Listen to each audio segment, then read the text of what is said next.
A Visitor for Bear, written by Bonnie Becker, illustrated by Katie MacDonald Denton. No one had ever come to Bear's house. It had always been that way, and Bear was quite sure he didn't like visitors. He even had a sign, "No visitors allowed."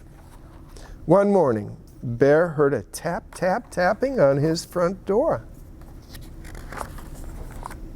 He opened the door, and there was a mouse, small and gray and bright-eyed. "No visitors allowed," Bear said, pointing to the sign. "Go away." He closed the door and went back to the business of making his breakfast. He set out 1 cup and 1 spoon. But when he opened the cupboard to get 1 bowl, there was the mouse, small and gray and bright-eyed. "I told you to leave," cried the bear.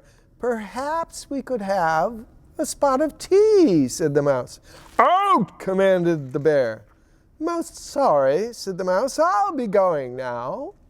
Bear showed him to the door and shut it firmly. Then he went back to the business of making his breakfast. But when he opened the bread drawer for 1 slice of bread, there was the mouse, small and gray and bright-eyed. "Unbelievable," rumbled the bear. "Away with you, vamoose!" "I do like a bit of cheese," said the mouse. Bear pointed a rigid claw towards the door. "Yes, well, then here I go," said the mouse. "Farewell." And the mouse whisked out the door. This time, Bear shut the door very firmly and locked it tight. He locked the windows, too, for good measure. Then, once again, he went back to the business of making his breakfast. But when he opened the fridge to get 1 egg, there was the mouse, small and gray and bright-eyed, of course. "Be gone!" roared the bear. "A crackling fire," ventured the mouse. "This is impossible, intolerable, insufferable!" cried the bear, shaking with anger and disbelief. "Terribly sorry," murmured the mouse. "Now you see me, and now you don't. I'm gone." And the mouse looked very sorry indeed while he waited for the bear to unbolt the door and let him out again. This time, before he went back to the business of making his breakfast, Bear shut the door very, very, very firmly and locked it, boarded the window shut, stopped up the chimney, and even plugged the drain in the bathtub. Carefully, Bear set out the business of making his breakfast. He opened the cupboard. No mouse.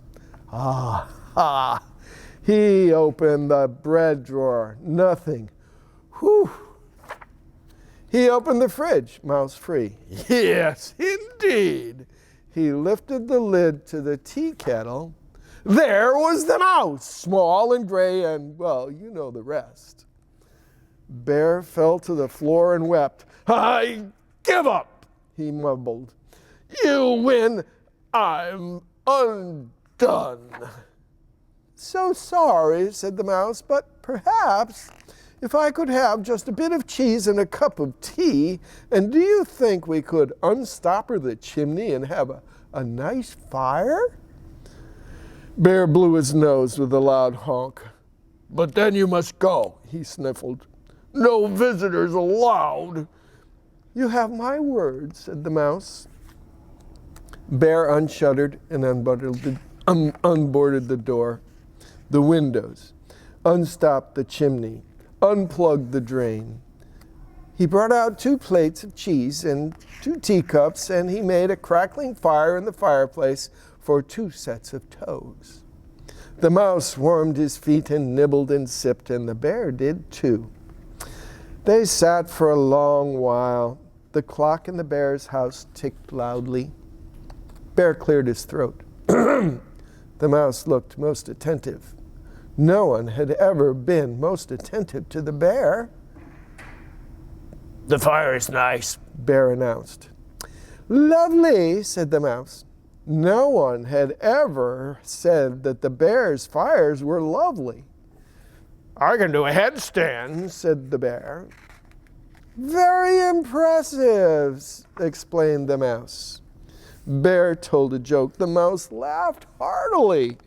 No one had ever laughed at Bear's jokes before. Bear began to think of another joke. The mouse set down his teacup. Bear quickly lifted the teapot. "There's plenty more," he said. "Sorry," said the mouse. "Most kind, but I must be on my way." "Really? You needn't go," said the bear. "I'm off," said the mouse, springing up from his chair. "Wait!" cried the bear. But the mouse stepped out the door. "Toodaloo," said the mouse. "Don't go," wailed the bear, throwing his body across the path. "But I gave you my word," said the mouse, pointing to the "No Visitors" sign. "Oh, that," cried the bear, pulling down the sign and tearing it up. "That's for salesmen, not for friends." "Not for friends?" asked the mouse, small and gray and bright-eyed. Bear nodded. The mouse's bright eyes glowed brighter. Bear smiled. "Do you like one lump or two?" said the bear most politely. "I like two," said the mouse, and the bear agreed.